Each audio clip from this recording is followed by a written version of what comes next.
ಏನ್ ಮಾಡ್ತಿದ್ಯಾ? ಇವತ್ತು ನಿನ್ನ ಮದುವೆ. ಅಲ್ಲಿ ನೋಡೇಯವ್ವ, ಗುಡಿಯೊಳಗೆ ನಿನ್ ಗೆಳತಿಯರೆಲ್ಲ ಕಾಯಕತ್ತಾರ. ಬಾ, ಬೇಗ ಶೃಂಗಾರಗೊಂಡು ಅಲಂಕಾರವಾಗಿ ಮದುಮಗಳಾಗಿ ಹೊರಗೆ ಬಾರಮ್ಮ. ಮಗಳೇ, ನನ್ನ ಮಗಳು ಎಷ್ಟೊಂದು ಅಲಂಕಾರ ಮಾಡ್ಕೊಳ್ತಾ ಇರ್ಬೇಕು. ಮಗಳೇ, ನೀನು ಅಲಂಕಾರ ಮಾಡ್ಕೊಂಡ್ರು ಚಂದ, ಮಾಡ್ಕೊಳ್ತಿದ್ರು ಚಂದ. ಬಾರಮ್ಮ ಹೊರಗಡೆ, ಮದುವೆ ಸಮಯ ಆಗ್ತಾ ಬಂತು. ಏನು ಮಾಡ್ತಾ ಇರ್ಬೇಕು ನನ್ನ ಮಗಳೇ?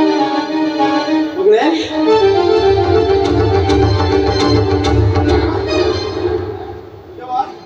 ಯಾಕೆ ಮಲಗಿದೆಯಾ ಇಲ್ಲಿ? ಮಗಳೇ,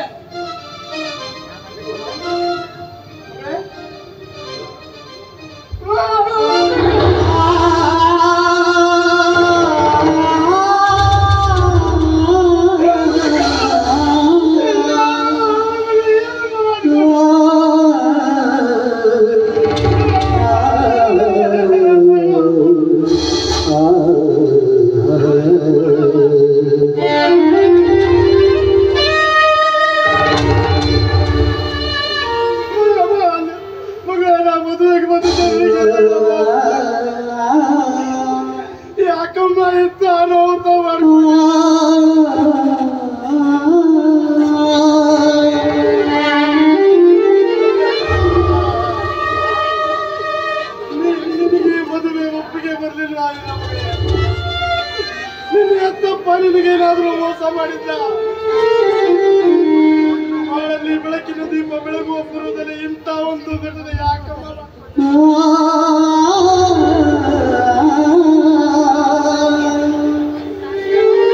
ಮಾಡ್ಕೊಂಡು ಹೋದ ಗಂಟ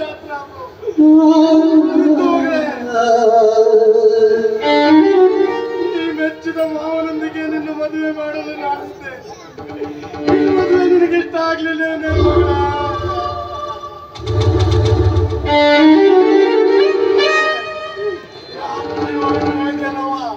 ಅಪ್ಪ,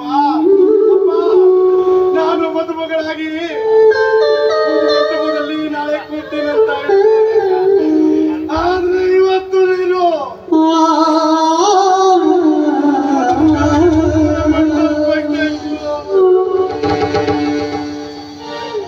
ಮಸಣದ ಮಲ್ಲಿಗೆ ಆಗ್ಬಿಟ್ಟಿದೆ. ಹಸಿಮಡಿಯಿರುವ ಮದುಮಗಳೇ, ಮಸಣದ ಹಾದಿ ಹಿಡಿದವಳೆ, ಮಸಣದ ಹಾದಿ ಹಿಡಿದವಳೆ. ಹಸಿಮಡಿಯಿರುವ ಮದುಮಗಳೇ, ಮಸಣದ ಹಾದಿ ಹಿಡಿದವಳೆ, ಮಸಣದ ಹಾದಿ ಹಿಡಿದವಳೆ. ಆರಿತೆ ಈ ಮನೆಯ ದೀಪ,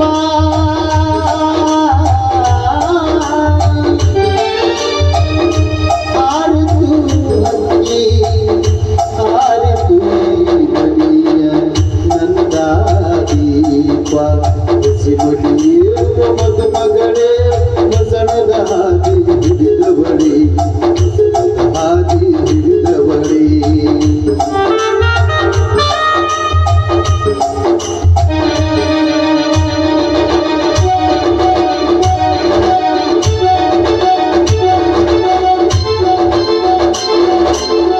ಪ್ರೀತಿಯ ಹೆತ್ತ ಪುಣ್ಯಕ್ಕೆ ನಿಮ್ಮ ಮುತ್ತು ಮಗಳಾದ ಅಂಬಿಕಾ ತಿಳಿಸೋದೇನೆಂದ್ರೆ, ತಾಯಿ ತೀರಿ ಹೋದ್ಮೇಲೆ ನನ್ನನ್ನ ಮುದ್ದಾಗಿ ಬೆಳೆಸಿ ವಿದ್ಯಾಭ್ಯಾಸ ಕಲಿಸಿದ್ರಿ.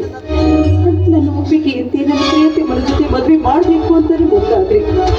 ಆದ್ರೆ ಒಂದು ದಿವಸ ನನ್ನ ಜೀವನದಲ್ಲಿ ನಡಿಲಾದ ಘಟನೆ ನಡೆದು ಹೋಯಿತು.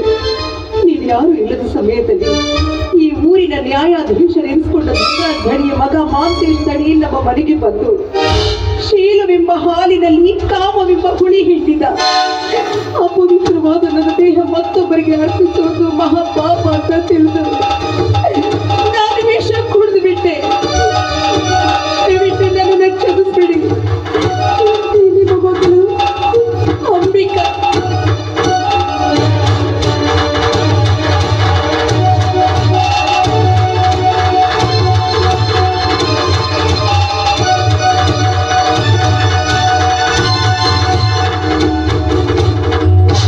ಮಾಂಗಲ್ಯ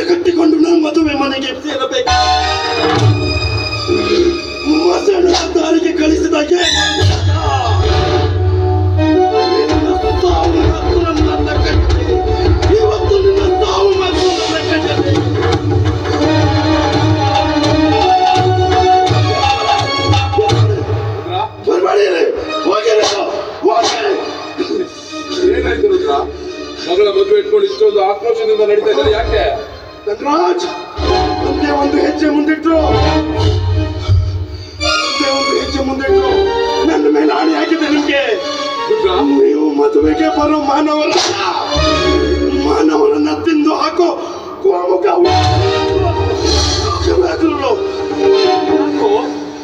ಏನಾಯ್ತು ನಿಮ್ಗೆ?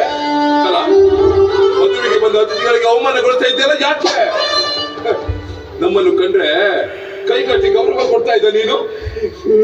ಮಗಳ ಮದುವೆಗೆ ಬಂದವರಿಗೆ ಅವಮಾನಗೊಳಿಸ್ತಾ ಇದೆಯಲ್ಲ ಯಾಕೋ? ಯಾಕೆ ಬರೋದ್ರೆ ಏನಾಯ್ತು? ನನಗೆ ಎಚ್ಚರ ಹೇಳುವವರ ಮನೆಯಲ್ಲಿ ಹುಚ್ಚರಾಗಿ ದುಡ್ತಲ್ಲ, ಕೆಚ್ಚು ತಾಳಲಾರದೆ ನಾನು ಹುಚ್ಚರಾಗ್ಬಿಟ್ಟಿದ್ದೀನಿ. ಏನ್ ಮಾತಾಡ್ತಿದ್ಯಪ್ಪ ನೀನು? ನಮ್ಮನ್ನ ಕಂಡ್ರೆ ಗೌರವದಿಂದ ಮಾತಾಡ್ತಿದ್ದ ನೀನು ಇವತ್ತು ಇವ್ರನ್ನ ಏಕವಚನದಲ್ಲಿ ಮಾತಾಡ್ತಿದ್ಯಲ್ಲ, ಏನಾಯ್ತು ನಿನ್ಗೆ? ಇವತ್ತು ನಿನ್ನ ಮಗಳ ಮದುವೆ ಅಲ್ವಾ? ಮದುವೆ ಮಗಳ ಮದುವೆ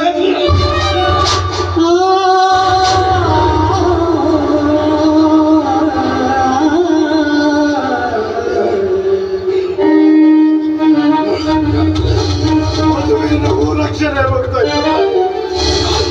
ಮದುವೆ ಮನೆಗೆ ಮದುಮಗಳಾಗಿ ಹೋಗ್ಬೇಕು ನನ್ನ ಮಗಳು. ಏನಾಯ್ತು ಮಗಳಿಗೆ? ಏನಾಯ್ತು? ಮನೆಯಲ್ಲಿ ಯಾರಾಗಿ ಮಲಗಿಬಿಟ್ಟಿದ್ದ. ಏನೋ ನಿನ್ನ ಮಾತಿನ ಅರ್ಥ? ಏನೋ ನಿನ್ನ ಮಾತಿನ ಅರ್ಥ? ನನ್ನ ಮಗಳು ಆತ್ಮಹತ್ಯೆ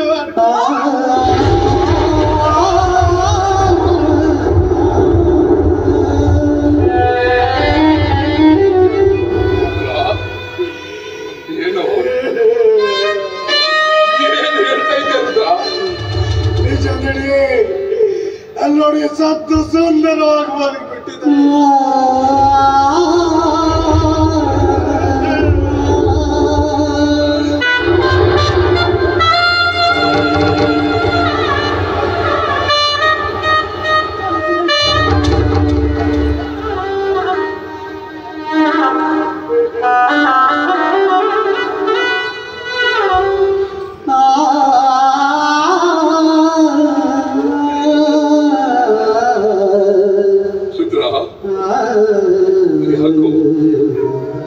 ಏನಾಯ್ತು ಮಗಳಿಗೆ? ಯಾವ ಕಾರಣಕ್ಕಾಗಿ, ಯಾವ ಅವಮಾನಕ್ಕಾಗಿ ಅವಳ ಆತ್ಮಹತ್ಯೆ ಮಾಡಿಕೊಂಡ್ರು?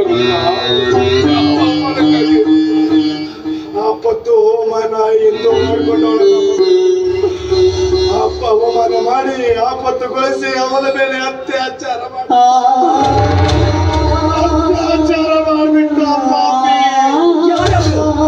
ಹೇಳಿರುದ್ರ ಯಾರವರು? ಮಗಳ ಆತ್ಮಹತ್ಯೆಗೆ ಕಾರಣಕರ್ತನಾದ ಕುಲಪಾತಕ ಯಾರು? ಹೇಳು. ಕುಲಪಾತಕ ಬೇರೆ ಯಾರು ಅಲ್ಲ, ಸುತ್ತ 40 ಹಳ್ಳಿಗೆ ನ್ಯಾಯ ಹೇಳೋ ನ್ಯಾಯಾಧೀಶರ ಮಗ, ಉದರದಲ್ಲಿ ಜನಿಸಿದ ಮಾಂತೇಶ.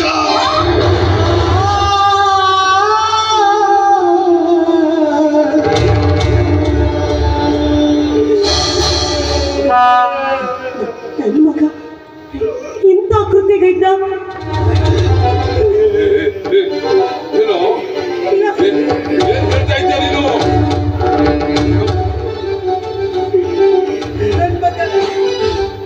ಹೌದು,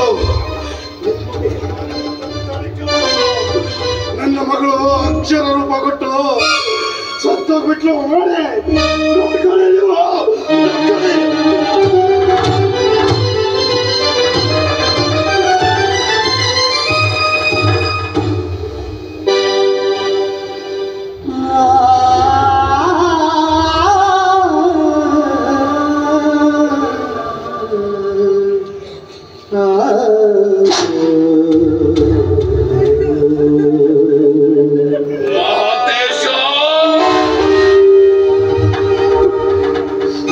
ಮಠದಲ್ಲಿ ಸಾಕಿದ ಅರಗಿಣಿ ಅಂತ ಭಾವಿಸಿದ್ದಲ್ಲ, ಆದ್ರೆ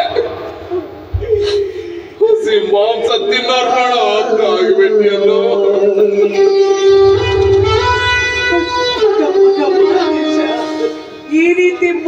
ಮಾಡ್ತಾರೆ ಅಂತ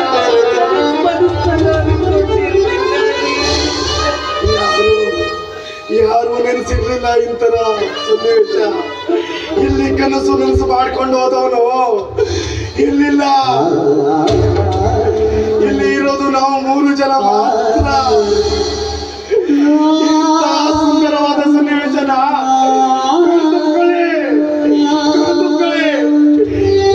ಸಂತೋಷದ ದಿನ ಮತ್ತೆ ಯಾವತ್ತು ಬರಲ್ಲ.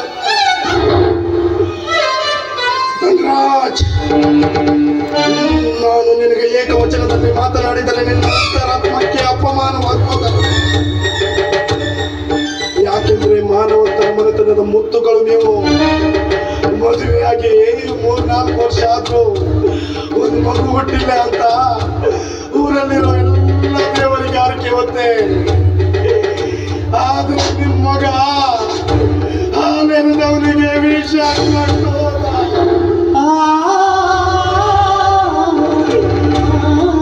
ದೊಡ್ಡವರ ಮಗ ಅಂತೂ ಎತ್ತಿ ಅಷ್ಟೇ. ಕೊನೆಗೊಂದು ದಿನ ನನ್ನ ಎದೆ ಮೇಲೆ ಹೋದ. ನಿಮ್ಮ ಮಗ ಮಾಡಿದ ತಪ್ಪು. ಪ್ರಾಮಾಣಿಕತೆಯಿಂದ ದುಡಿದ ಮನುಷ್ಯನಿಗೆ ತಕ್ಕ ಪ್ರತಿಫಲ ನೀಡಿದರೆ ನೀವು. ನಿಮಗೆ ಋಣನ ನಾನು ಯಾವತ್ತೂ ಬರೆಯಲ್ಲ. ಧನ್ರಾಜ್, ಹಿಂದೊಮ್ಮೆ ನಿನಗೊಂದು ಮಾತು ಹೇಳಿದ್ದೆ, ನೆನಪಿದೆಯೋ? ದುಡಿಯುವರ ಮನೆಯಲ್ಲಿ ಆಳು ಮಗನೇ ಆಗ್ತಾನೆ, ಯಜಮಾನರೇ ಆಗ್ತಾನೆ. ನಾನೆಷ್ಟೇ ನಿಷ್ಠೆಯಿಂದ ಮಗನೆಂಬ ಮಮಕಾರ ನಿಮ್ಗೆ ಬರಲಿಲ್ಲ. ನಾನೊಬ್ಬ ಮಗನೆಂಬ ಮಮಕಾರ ನಿಮ್ಗೆ ಬರಲಿಲ್ಲ. ಕೊನೆಗೂ ಈ ಆಳು ಮಗನನ್ನ ಹಾಳು ಮಾಡಿಬಿಟ್ರಿ ನೀವು. ನಿಮ್ಮಂತವರನ್ನ ಏನಂತ ಕಲಿಬೇಕು? ನಿಮ್ಮಂತವರನ್ನ ಏನಂತ ಕಲಿಬೇಕು? ನಂಬಿದವರ ಗುತ್ತಿಗೆ ಕತ್ತರಿ ತಾಯಿ ಕಂಡ್ರು ನೀವು. ಏನ್ ಮಾತಾಡ್ತಿದೀಯಪ್ಪ ನೀನು? ಏನ್ ಮಾತಾಡ್ತಿದೀಯ?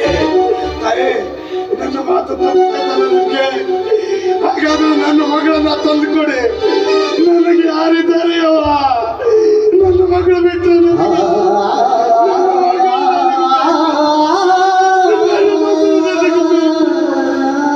ಯಾಕೆ? ನಿಮ್ಮ ಮಗ ಮಾಡಿದ ತಪ್ಪು ಸರಿಯಾಗಿರ್ಬೇಕಲ್ವಾ? ಯಾಕೆಂದ್ರೆ ನನ್ನ ಹೆಂಡತಿ ಹೊಟ್ಟೆಲಿ ಹೆಣ್ಣು ಮಗು ಹುಟ್ಟಿಲಿ ಅಂತ ಬೇಡ್ಕೊಂಡು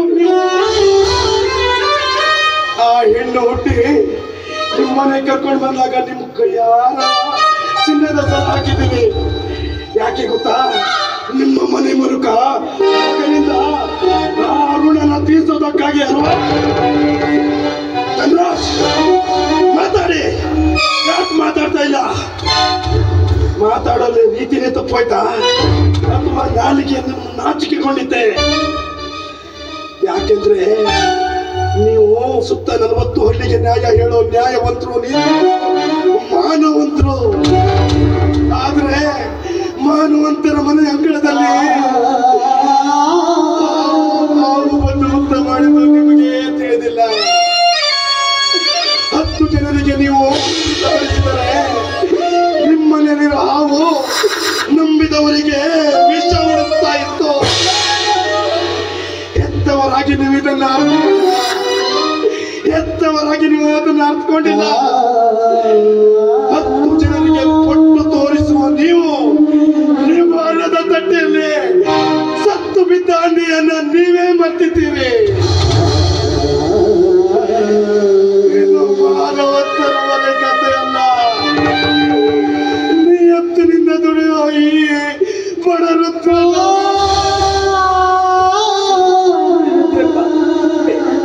ಮಗನಾಯೋ ಹಾಗೆ ಮಾತಾಡ್ಬೇಡಪ್ಪ. ನಿನ್ ಕೈ ಮಾದೇವಿ, ಮಾತಾಡುವಾಗ ಮಧ್ಯದಲ್ಲಿ ಮಾತಾಡಬಾರ್ದು.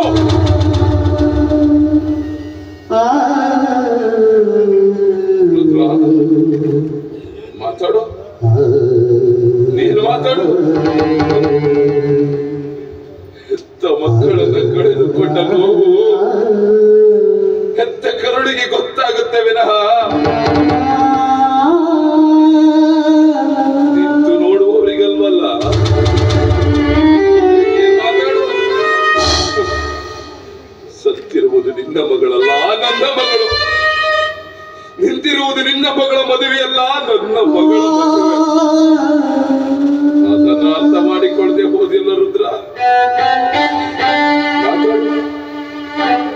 ಆದ್ರೆ ಮಗ ಮಾಡಿದಂತ ತಪ್ಪನ್ನ ಮೆಚ್ಚಿಕೊಳ್ಳುವಂತ ಮೂರ್ಖ ನಾನಲ್ಲ. ತಪ್ಪು ಯಾರೇ ಮಾಡ್ಲಿ ಅದು ತಪ್ಪೇ. ತಪ್ಪು ಮಾಡಿದವರು ಎಷ್ಟೇ ದೊಡ್ಡ ವ್ಯಕ್ತಿಗಳಾದ್ರೂ ಚಿಕ್ಕವರು ಆಗ್ಲೇಬೇಕು, ತಲೆ ತಗ್ಗಿಸಲೇಬೇಕು. ಈಗ ನೀನು ಬರೀ ಮಾತಿನ ಬಗ್ಗೆ ಹೊಡಿತಾ ಇದೆಯಾ ಅಷ್ಟೇ ಅಲ್ಲ, ಕಾಲಲ್ಲಿ ಹಾಕಿರೋ ನಿನ್ನ ಚಪ್ಪಲಿಯಿಂದ ಹೊಡೆದ್ರು ಹೊಡಿಸ್ಕೊಳ್ತೇನೆ ರುದ್ರ. ನಾನು ಹೊಡಿಸ್ಕೊಳ್ತೇನೆ. ಯಾಕಂದ್ರೆ ತಪ್ಪು ಮಾಡುವ ಮಕ್ಕಳನ್ನ ಹೊಡೆದದ್ದು ಹೆತ್ತವರ ಕರ್ಮ. ಆ ಕರ್ಮವನ್ನ ತೀರಿಸಿಕೊಳ್ಳಬೇಕಾದದ್ದು ಹೆತ್ತವರ ಧರ್ಮ. ಅಂದಮೇಲೆ ನೀನ್ ಮಾತಾಡು. ನಿನ್ನ ಮಾತಿಂದ ನಾವು ಬೇಜಾರಾಗ್ಬಾರ್ದು. ಆದ್ರೆ ಒಂದು ಮಾತು ರುದ್ರ, ಹೋದ ಮಾನ, ಹೋದ ನಿನ್ನ ಮಗಳು ಮತ್ತೆ ಬರಲ್ವ ರುದ್ರ?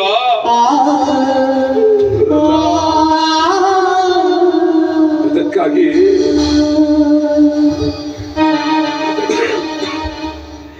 ಅದಕ್ಕೆ ನೀವು ಹೇಳಿದರೆ ಕೇಳ್ಬೇಕಾ ನಾನು?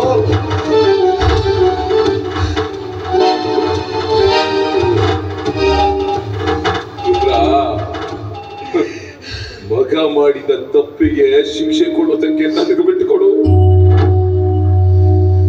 ಆ ತಪ್ಪು ನಿನ್ನಿಂದ ಮಾತ್ರ ಆಗಬಾರ್ದು ರುದ್ರ, ಆಗಬಾರ್ದು. ಸುತ್ತ 40 ಹಳ್ಳಿಗೆ ನ್ಯಾಯ ಹೇಳಿದ ನಾನು ನನ್ನ ಮಗ ಮಾಡಿದ ತಪ್ಪಿಗೆ ಶಿಕ್ಷೆ ನೀಡದೆ ಹೋದ್ರೆ ಆ ದೇವರು ನನ್ನ ಮೆಚ್ಚುತ್ತಾನ ರುದ್ರ, ಮೆಚ್ಚುತ್ತಾನ. ಅದಕ್ಕೆ ನಾನು ನಿನ್ನ ಹತ್ರ ಒಂದು ಭಿಕ್ಷೆ ಕೇಳ್ತಾ ಇದ್ದೇನೆ. ಮಾತ್ರ ಹೇಳ್ಬೇಡ ರುದ್ರ,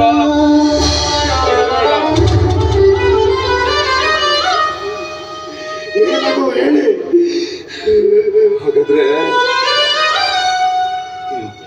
ನನ್ನ ಮಾತನ್ನ ನಡೆಸ್ಕೊಡ್ತೀನಿ ಅಂತ ನನಗೆ ಮಾತು ಕೊಡು.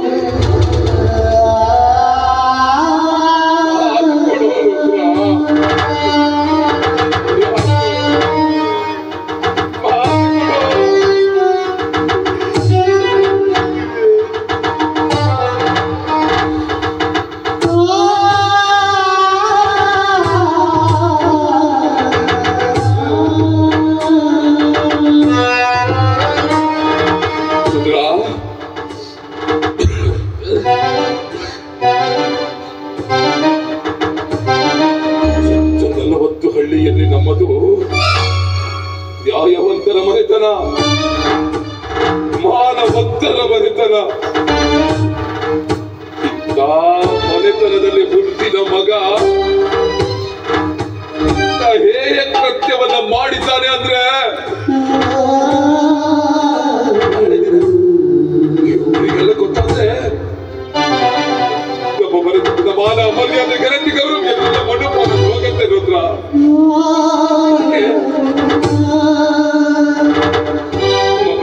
ಮಾನವನ್ನ ಉಳಿಸಿಕೊಡುವಂತ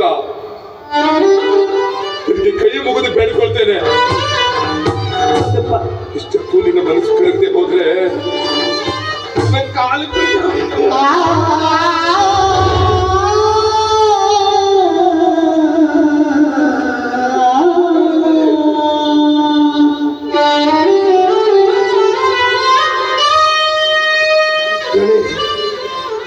ಹತ್ತರೆ ಕಣ್ಣೀರು ಬರುವುದು ಸ್ವಾಭಾವಿಕ. ಆದರೆ ನೀವು ಹೇಳುವ ಮಾತು ಹತ್ತರೆ ಕಣ್ಣೀರು ಬರದಂತೆ ಹೇಳಿದಂತಾಗುತ್ತದೆ. ಹೌದು ರುದ್ರ, ಅನಿವಾರ್ಯ. ನಾಳೆ ದಿನ ನಿನ್ನ ಮಗಳ ಸಾವಿಗೆ ನನ್ನ ಮಗ ಕಾರಣ ಅಂತ ಮಾತ್ರ ಗೊತ್ತಾಗ್ಬೋದು. ಯಾರು ಹತ್ರ ಹೇಳ್ಬಾರ್ದು ರುದ್ರ. ಕೈ ಸುಟ್ಟ ದೀಪದ ಮೇಲಿನ ಕೋಪಕ್ಕೆ ಹಣತೆಯನ್ನ ಹೊಡಿಬಾರ್ದು ರುದ್ರ, ಹೊಡಿಬಾರ್ದು. ಹೌದಪ್ಪ, ಮಗ ಮಾಡಿದ ತಪ್ಪಿಗೆ ಮರುತರಕ್ಕೆ ಮಾತ್ರ ಕೊಂದು ತರಬೇಡ. ಯಾಕಂದ್ರೆ ನೀನು ಅದೇ ಮನೆಯಲ್ಲಿ ಬೆಳೆದವನಪ್ಪ. ಇದೊಂದು ಮಾತು ನಡೆಸ್ಕೊಡು ಅಂತ ನಿನಗೆ ಕೈ ಅದೇ ನಮ್ಮ ಮನೆತನದ ಮೇಲೆ ರುದ್ರ ಇಟ್ಟಿರೋ ಅಭಿಮಾನನ ನಮ್ಮ ಮಗ ಹಿಡಿದೇ ಹೋದಲ್ಲೇ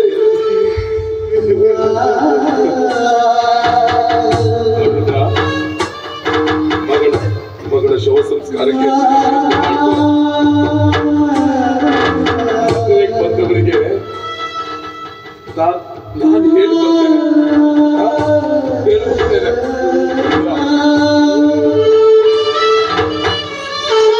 ನಿಲ್ಲು ಧನರಾಜ್, ನಿಮ್ಮ ಮನೆ ಅನ್ನದ ಋಣಕ್ಕೆ ನಾನೇನು ನಿಮ್ಮ ಮಾತು ಕೇಳ್ತೀನಿ. ಆದರೆ ನಿಮ್ಮ ಮಗ ಮಾಡಿದ ತಪ್ಪಿಗೆ ನೀವೇನಾದ್ರೂ ಶಿಕ್ಷೆ ಕೊಡದೆ ಹೋದ್ರೆ ರುದ್ರ, ಇವನು ಮಾನವತರ ಮನೆತನದಂತೆ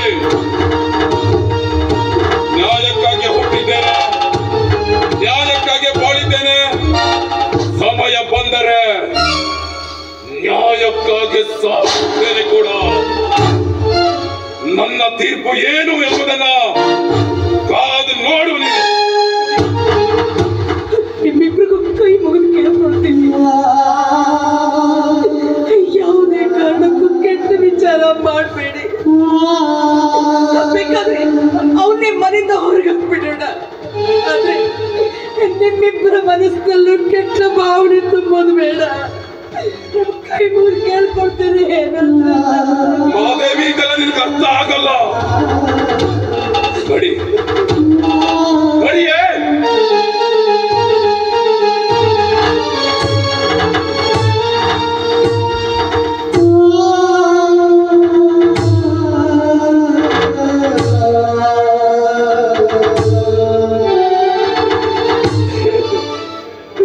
ಎಂತ ದೇವ, ಎಂತ ಸನ್ನಿವೇಶನ ಸೃಷ್ಟಿ. ಎತ್ತ ಕರುಳನ್ನ ಕತ್ತರಿಸ್ಕೊಂಡು ತುತ್ತು ಇಟ್ಟವರು ಋಣಕ್ಕೆ ಬಂಧಿಸಿ ಬಿಟ್ಟರಲ್ಲ, ಅದಕ್ಕೆ ಅಂದಿರ್ಬೇಕು. ಎತ್ತ ಕರುಳನ್ನ ಕತ್ತರಿಸ್ಕೊಂಡ್ರು